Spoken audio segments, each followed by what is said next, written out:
warahmatullahi wabarakatuh. Pertemuan kali ini membahas tentang tugas mandiri dari mata kuliah data mining, di mana kita ditugaskan untuk membuat pemodelan dari beberapa algoritma data mining yang berdasarkan eh, CRISP data mining.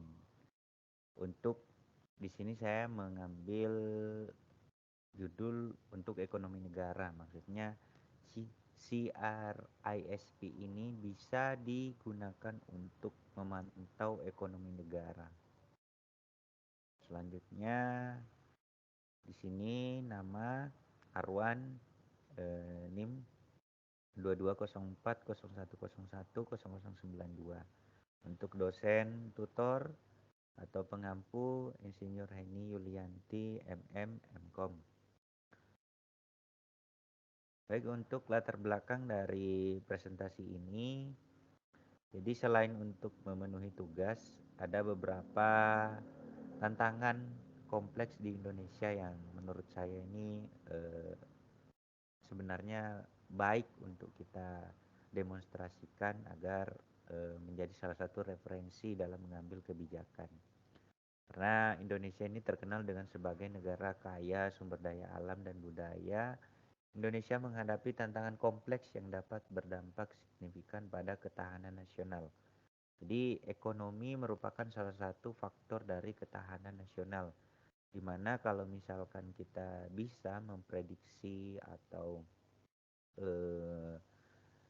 membuat salah satu pemodelan data mining yang misalkan panen di Indonesia pada tahun sekian ini seharusnya berkurang dari panen-panen yang sebelumnya, di mana itu membuat pasokan pangan di Indonesia itu terkendala, dan itu menjadi salah satu PR untuk pemenuhan dari pemerintah bagaimana mengambil kebijakan agar panen dari pertanian ini tetap bisa meningkat. Jadi data set historis dari panennya dan apa yang dilakukan yang berdampak pada panen ini hasilnya akan meningkat. Jadi penerapan data mining dari hasil dataset histori contoh tadi misalkan kita ambil dari pertanian, ini menjadi krusial untuk mendapatkan wawasan lebih baik terhadap faktor-faktor yang mempengaruhi ketahanan nasional, terkhusus dari sektor ekonomi. Baik, untuk konsep CRISP data mining ini memberikan gambaran tentang siklus hidup proyek data mining. Jadi tahapan-tahapan standarisasi antara ini sudah mendunia ya, ini pemodelannya, tahap-tahapannya, makanya dijadikan sebagai standarisasi.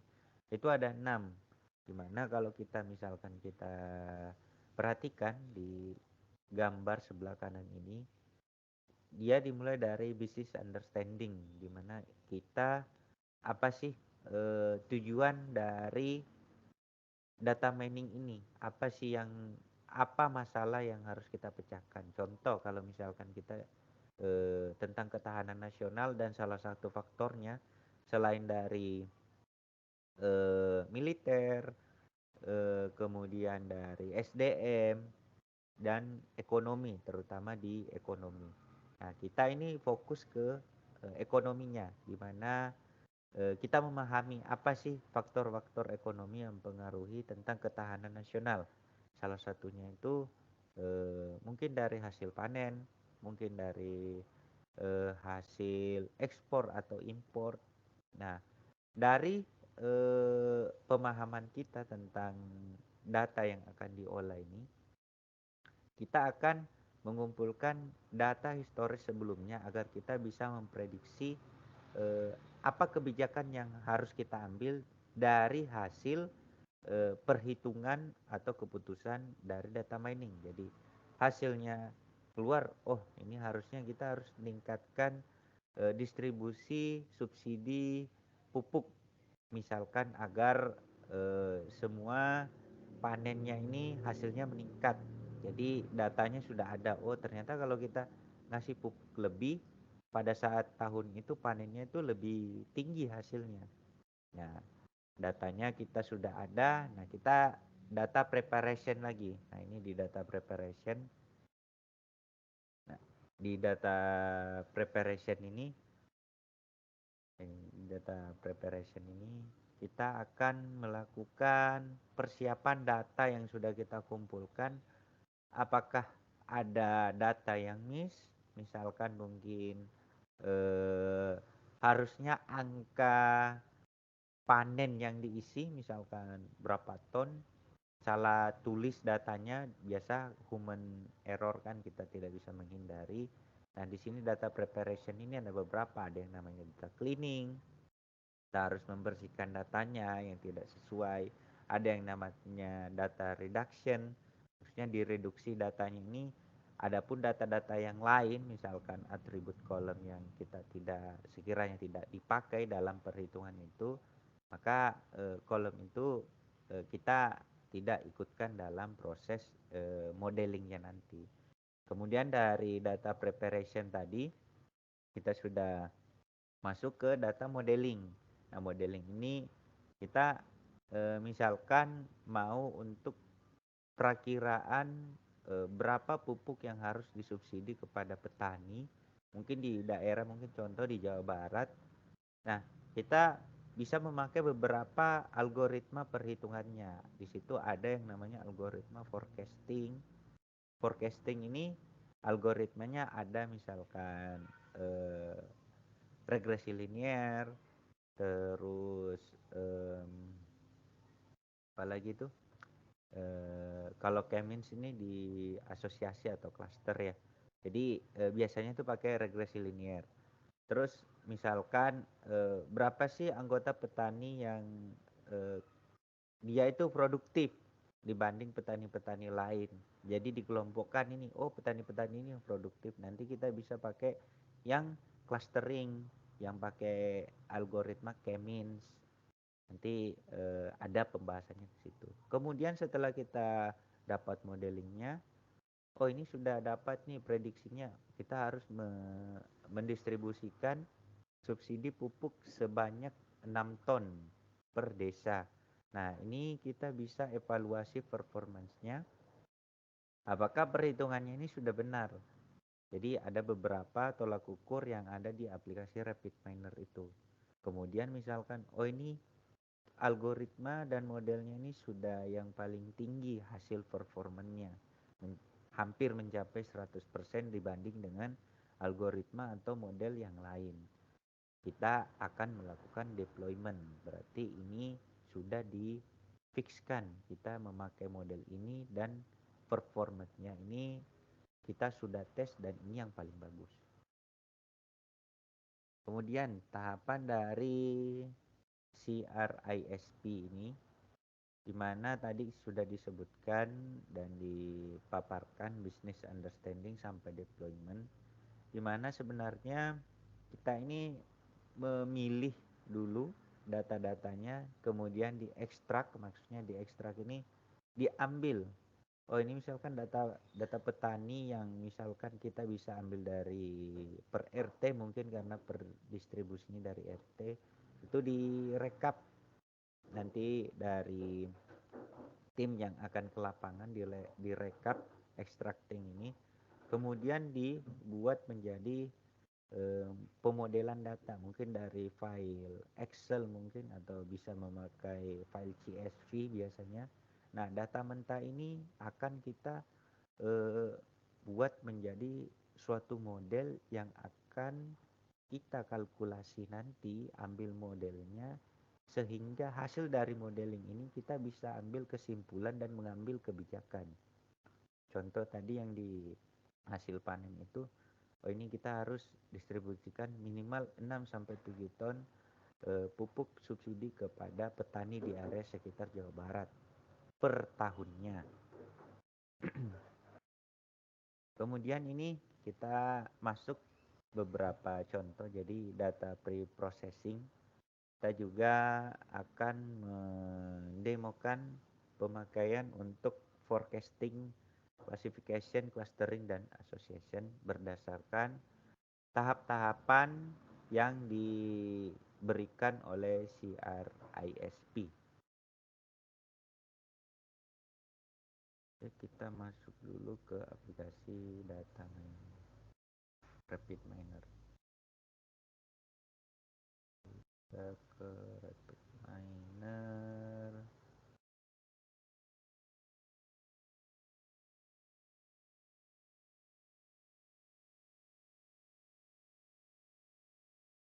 Nah, ini dia Rapid Miner. Nah, di sini ada contoh, kita ambil data akses karena kita mau membuka file Excel ya. Excel, jadi data aksesnya kita pilih Excel. Ini sudah saya siapkan untuk data setnya. Kita ke forecasting dulu. Jadi ini perakiraan berapa nominal hasil dari record historis data yang sebelumnya. Jadi ada dua data, harga saham testing. Jadi di sini contoh kita pakai harga saham karena untuk data yang sebelumnya tadi saya sebutkan itu belum ada akses ke sana. Jadi ini tinggal diubah, tapi metodenya sama, tinggal diubah nanti pakai dataset. Misalkan memang kalau ada yang pendistribusian pupuk subsidi, kita tinggal masukkan ke sini. Jadi kita pakai yang training. Nah, ini harga saham. Nah, kalau ada error, tapi kalau di sini sih kita lihat sampai ke bawah, semuanya terisi dengan sesuai. Kemudian, nah ini. Jadi kalau harga saham itu ada istilahnya OHLC, jadi open, high, low, sama close. Nah, di sini yang kita mau ambil untuk pemodelannya itu yang close-nya. Nah, cengkrolnya ini seperti biasa kita berikan label karena ini yang akan dicari, yang akan diprediksi itu bagian yang close. Jadi harganya itu berhenti di mana. Kemudian satu lagi kita masukkan dataset forecasting, kemudian testing. Nah, ini dia yang testing, sama ini datanya lengkap. Kemudian yang close ini kita ubah role-nya menjadi label. Oke. Nah, setelah kita, harusnya sih ini dikasih ini data training, kasih agar dibaca itu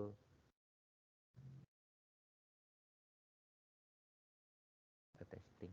Oke. Kemudian kita pakai linear regresi. Nah, ini dia, kita pakai linear regresi. Nah, linear regresi ini nanti ada lagi namanya yang apply model. Apply model ini akan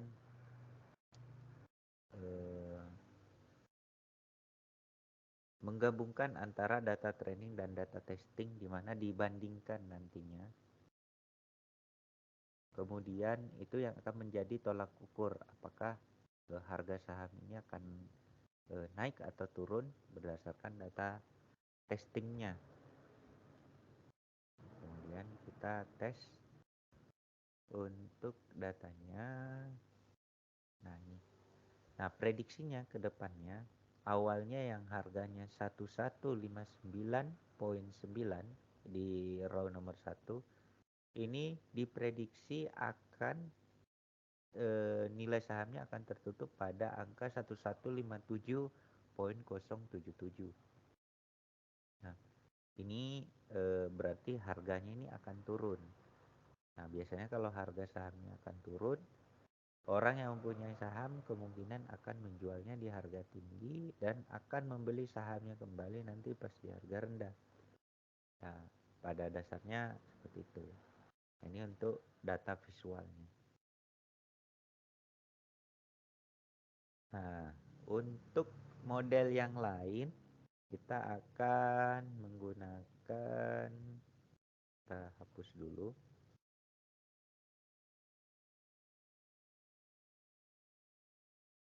Model yang lain kita akan memakai klasifikasi. Nah, di sini kita akan memakai decision tree. Decision tree ini kita akan mengetes data.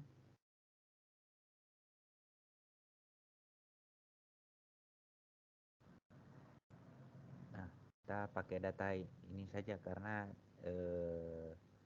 datanya kurang lebih sama. Yang jelas nanti kita misalkan terfokus untuk memang ke situ, karena kemarin sempat saya beberapa nyari data set, tapi apa ya, kadang ada yang maksudnya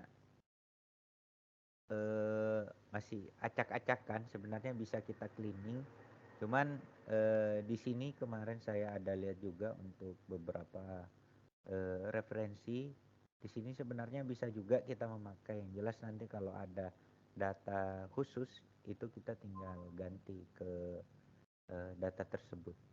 Jadi ini bunga iris, kita akan memakai decision tree.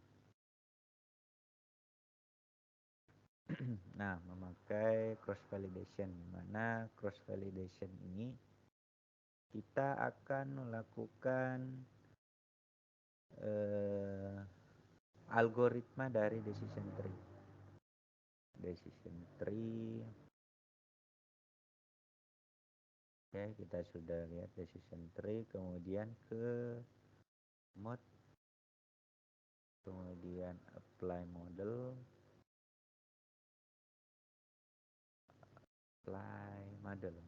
di testing, kemudian ke performance.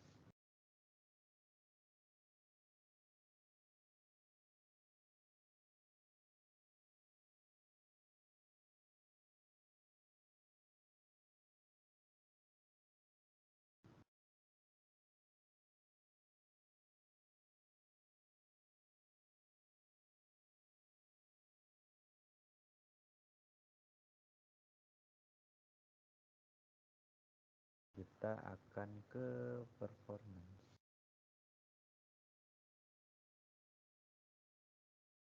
Salah. Oke, kemudian kita tes ke exact. Lihat. Nah, ini dia.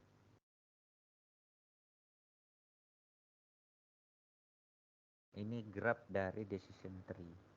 Jadi Iris Sentosa ini dari A3, A4, ke A3 lagi.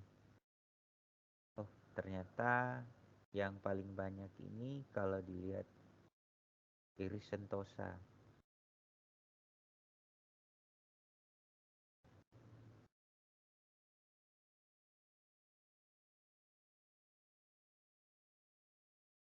Kemudian kalau misalkan kita performance-nya kita mau lihat, kita tes. Nah, ini dia. Nah, prediksi Iris Sentosa itu 56. Nah, kelas presisinya 100%. Nah, ini kelas recall-nya 100% dan akurasinya ini 95,33%. Oke, untuk yang Iris Sentosa tadi kita akan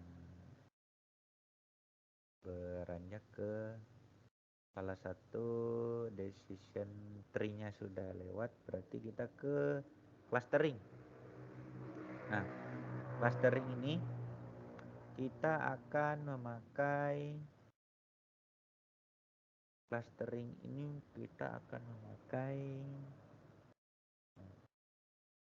kita buka dulu.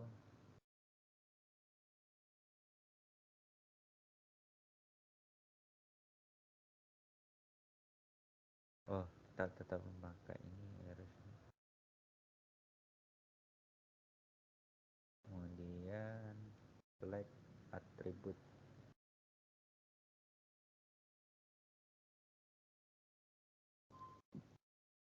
Nah, clustering ini agak berbeda dari yang sebelumnya karena clustering ini kan dikelompokkan jadi beberapa dalam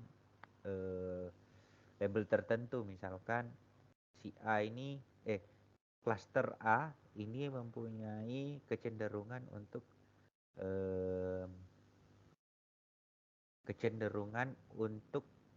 berolahraga di siang hari. Nah, orang-orang yang sering berolahraga di siang hari dia masih masuk di kategori cluster A, maksudnya begitu. Jadi kita akan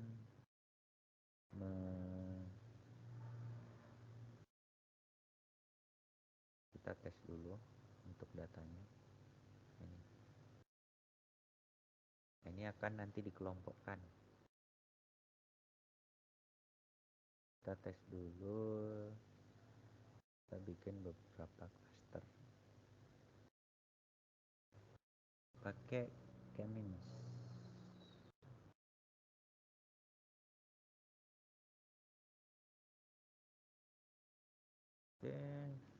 String terus performance.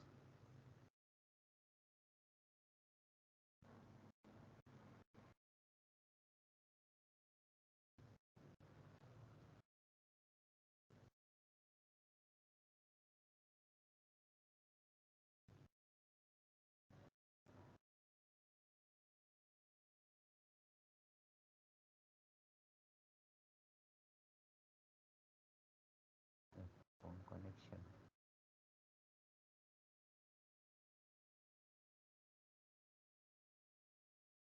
Performance-nya clustering performance salah pilih ini.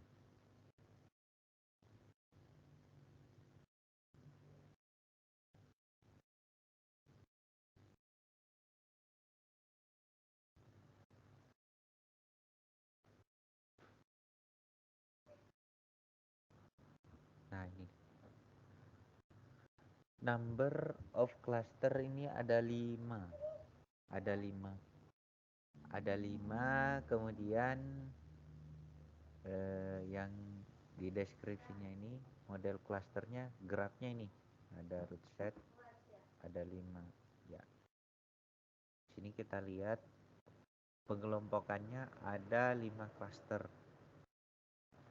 dan performance-nya tadi kita bisa lihat 0.967. Berarti jika mendekati 1 itu maka semakin akurat dari hasil perhitungannya atau hasil kalkulasinya. Kemudian yang terakhir kita akan menghitung atau memodelkan asosiasi. Jadi model yang dari asosiasi kita hapus dulu. Kalau asosiasi ini tadi ada datanya. Nah, datanya itu kita dapat ini kita pakai read Excel berupa Excel tadi datanya. Nah, datasetnya itu memakai ini asosiasi. Nah, ini transaksi. Jadi asosiasi ini secara umumnya itu biasanya itu kecenderungan si pembeli atau si pelaku transaksi itu membeli barang bersamaan. Secara data historis itu kita bisa lihat si A ini kita bisa labelin kita bisa memberikan label kepada si A bahwa setiap dia misalkan membeli kopi, kebanyakan kecenderungannya dia tuh dia membeli gula dan properti lain. Jadi selain misalkan kita bisa mengambil kebijakan atau persiapan setelahnya, berarti kalau misalkan kopinya ini atau gulanya ini sebelum habis kita harus siapkan, karena kecenderungannya orang itu membeli kopi itu bersamaan dengan gula, kebiasaannya dan contoh kecilnya seperti itu. Nah, di sini yang mau kita enroll ini sebagai ID. Nah, kita finishkan dulu, kemudian kita mencari Epigrow.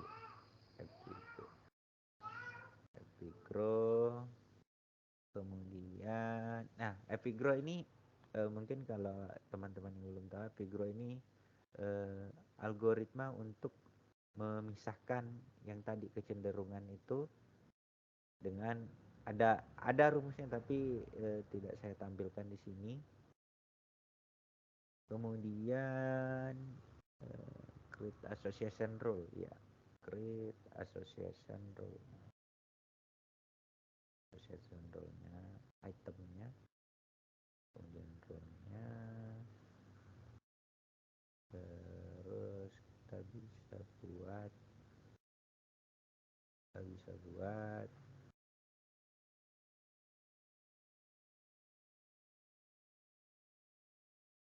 dulu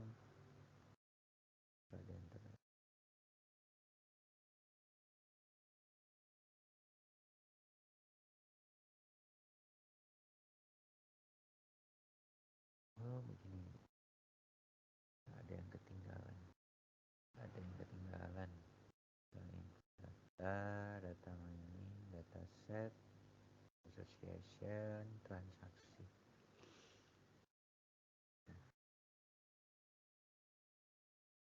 Kemudian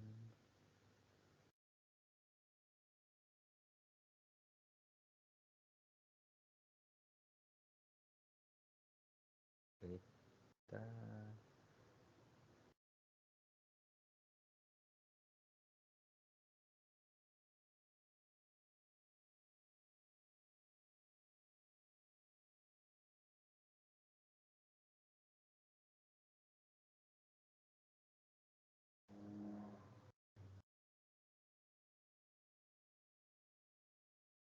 ya, ini datanya ternyata yang salah. Ini kita harus ubah ke binominal.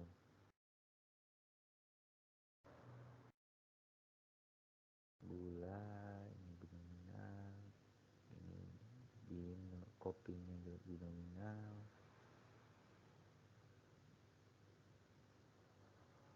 Ini salah satu tahapan untuk data cleaning, data reduction. Jadi kita menyesuaikan datanya dulu sebelum dilakukan perhitungan. Ini yang bagian customer. Yang di bagian customer ini dijadikan sebagai ID-nya. Kita save aja di sini.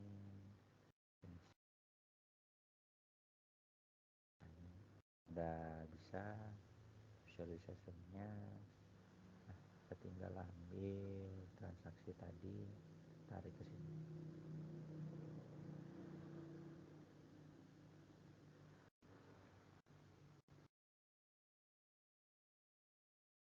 Ke meja.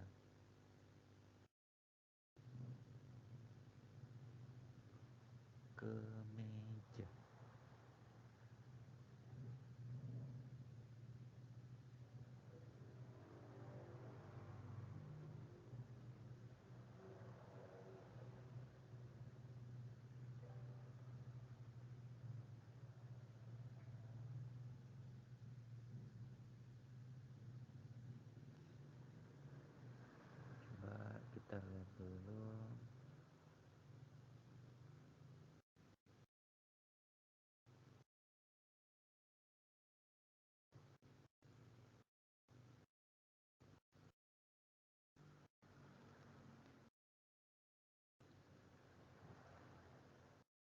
pakai file Excelnya mana tadi? Data access, read, Excel, data mining, data set,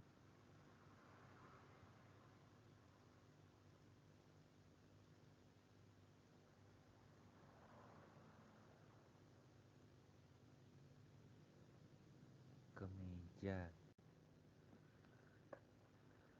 kemeja, kemeja ini kita buat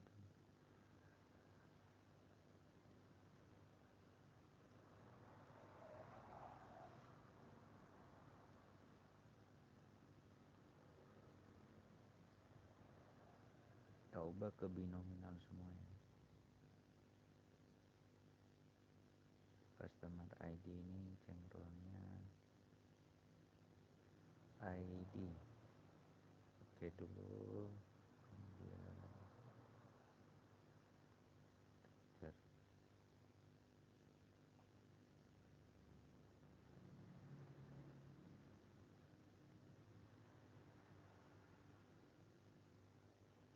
kita lihat dulu apakah masih salah. Oh sudah.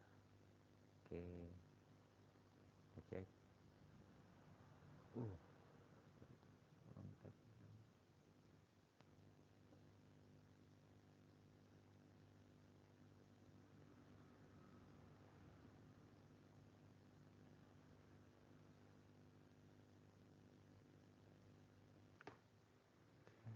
Ada kesalahan data sepertinya. Ini contoh datanya ini sudah betul.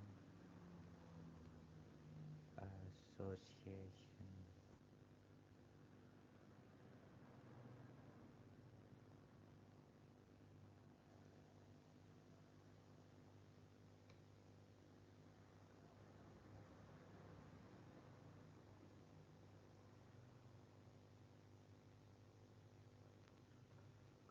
Association rules. Create association rules.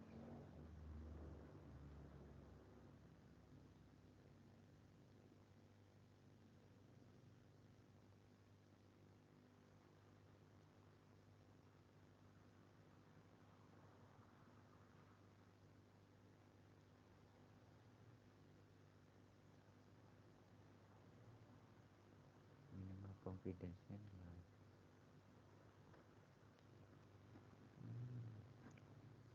Oke, ini itemnya ini.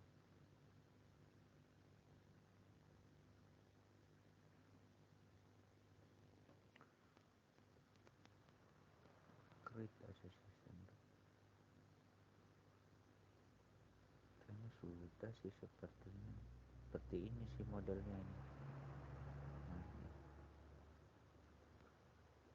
oke itu tadi ada kendala ya pada saat association rules-nya. Jadi untuk datasetnya sepertinya tadi tidak cocok dengan yang kita akan pakai. Kemudian eh,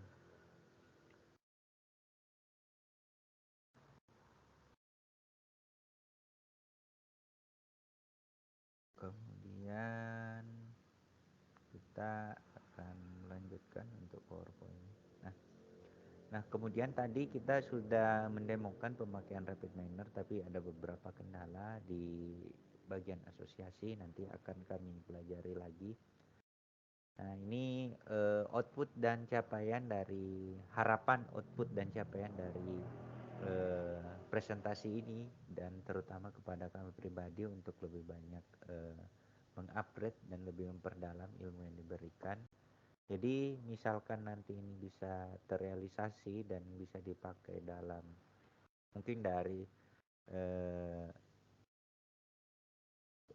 untuk meningkatkan kesejahteraan dari pelaku ekonomi. Jadi pemerintah dan jajarannya ini bisa mengambil salah satu metode data mining ini untuk menjadi referensi mereka agar mengambil kebijakan-kebijakan ke depannya.